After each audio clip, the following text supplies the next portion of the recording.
5일 뉴스K 시작합니다. 첫 소식입니다. 박근혜 대통령이 내일 하반기 국정에 대한 대국민 담화를 발표합니다. 청년 일자리 강조 차원에서 노동시장 개편에 대한 이야기가 집중될 것으로 예상되고 있는데 야당에선 대통령은 노동을 잘 모른다는 말로 일축했습니다.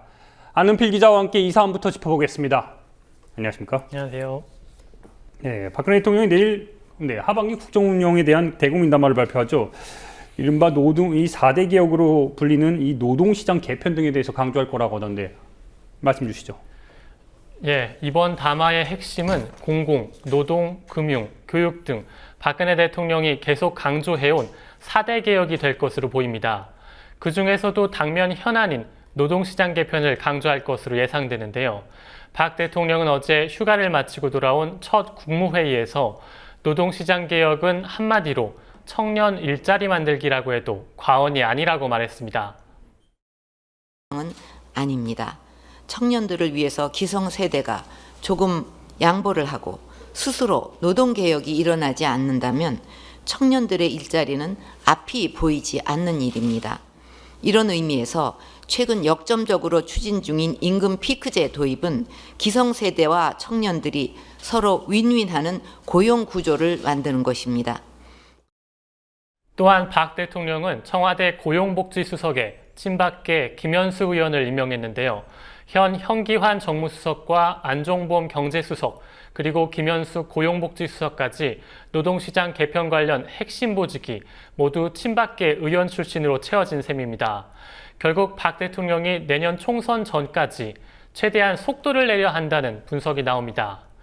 국회의원을 겸직하고 있는 장관들이 내년 총선에 출마할 경우 올 연말엔 대규모 개각이 불가피해지는 상황이고 임기 말 레임덕까지 겹칠 것으로 전망되기 때문에 사실상 올 하반기가 국정을 강력하게 이끌 마지막 기회라는 겁니다.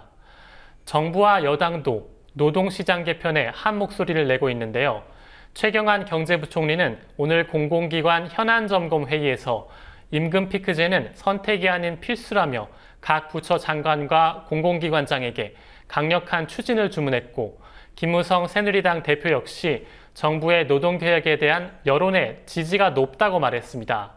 하지만 이용득 새정치연합 최고위원은 지금 노동개혁이라고 이야기하는 것은 전부 허구라면서 대통령께서 노동 부분을 잘 모르신다고 반박했는데요. 직접 들어보시겠습니다. 분명하게 말씀드리겠습니다. 대통령께서 노동 부분 잘 모르십니다.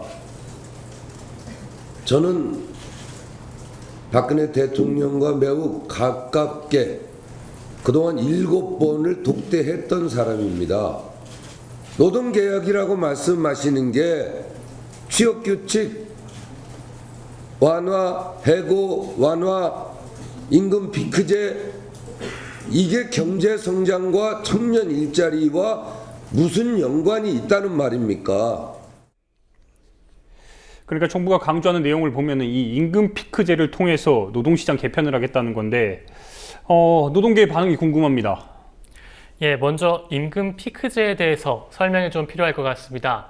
고용노동부는 임금 피크제를 정년 연장 또는 정년 후 재고용을 하면서 일정 나이나 근속기간을 기준으로 임금을 감액하는 제도라고 설명하는데요.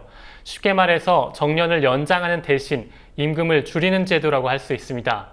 하지만 민주노총과 한국노총의 공공부문 노동조합 공동투쟁본부는 어제 기자회견을 열고 정부가 정년 연장과 신규 채용 비용을 전혀 부담하지 않으면서 노동자에게만 부담을 전가하고 있다고 반박했습니다. 두 번째는 정년 연장의 취지가 결국은 고령화 시대에 대비하기 위한 중요한 취지가 있음에도 불구하고 이 정년 연장 비용과 청년 고용 비용을 전적으로 공공기관 노동자들에게 부담시킨다는 점입니다.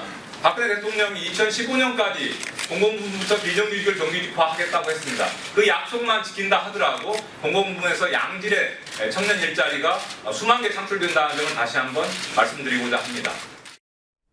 이들과 함께 자리한 은수미 새정치연합 의원도 임금 피크제를 강압적으로 통과시켜 취업규칙 불이익 변경을 사용자가 일방적으로 변경할 수 있도록 개정하려는 것 같다며 기업이 노동법 없는 세상에서 살 수 있는 통로를 열려는 것으로 의심된다고 말했습니다.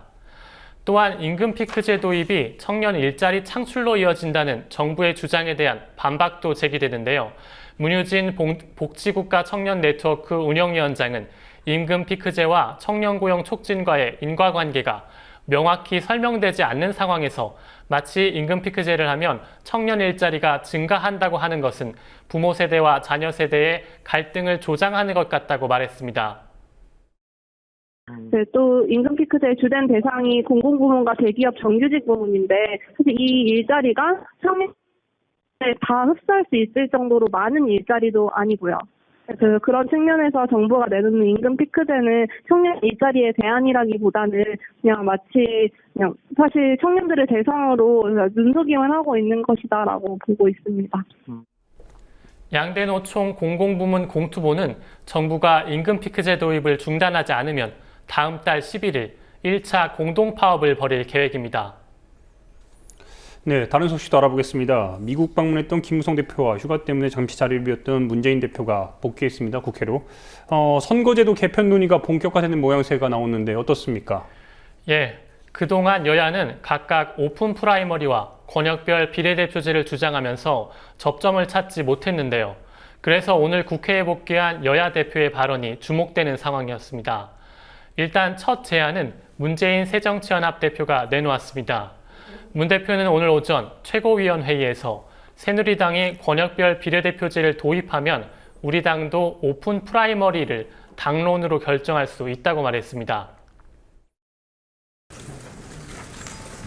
저와 우리 당은 망국적인 지역주의 정치 구도를 타파하기 위한 선거제도 개혁 방안으로 권역별 비례대표제를 오래전부터 제안해 왔습니다. 반면에 김무성 대표와 새누리당은 공천제도의 혁신 방안으로 오픈 프라이머리를 주장하고 있습니다. 또한 선거구 획정위원회는 8월 13일까지 국회가 획정 기준을 마련해 줄 것을 요구하고 있습니다. 이 세 가지를 여야가 함께 논의해서 일괄 타결할 것을 제안합니다.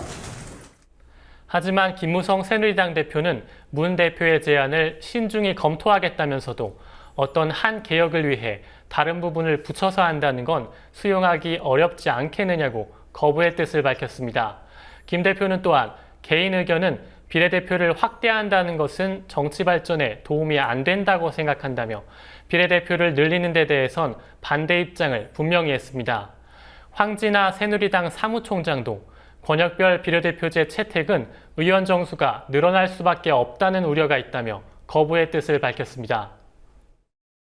시킨 문제에 대해서는 권역 비례제가 지역 균형을 대표성을 갖고 있고 군소정당의 등장을 할 수 있다라고는 이점은 있지만은 이 문제는 비례대표제가 가지고 있는 고유의 이유, 고유의 특성을 퇴색을 시킨다는 점에서 그리고 또한 권역별 비례대표제를 채택하게 되면은 부득이 의원 정수가 늘어날 수밖에 없다는 이러한 우려 등이 있기 때문에 일단 여야 대표가 선거제도 개편에 대해 논의를 시작한 건데요. 하지만 국정원 해킹 사태에 대한 언급은 양당 대표 모두 없었습니다. 네, 안 기자 취재하느라 고생하셨습니다.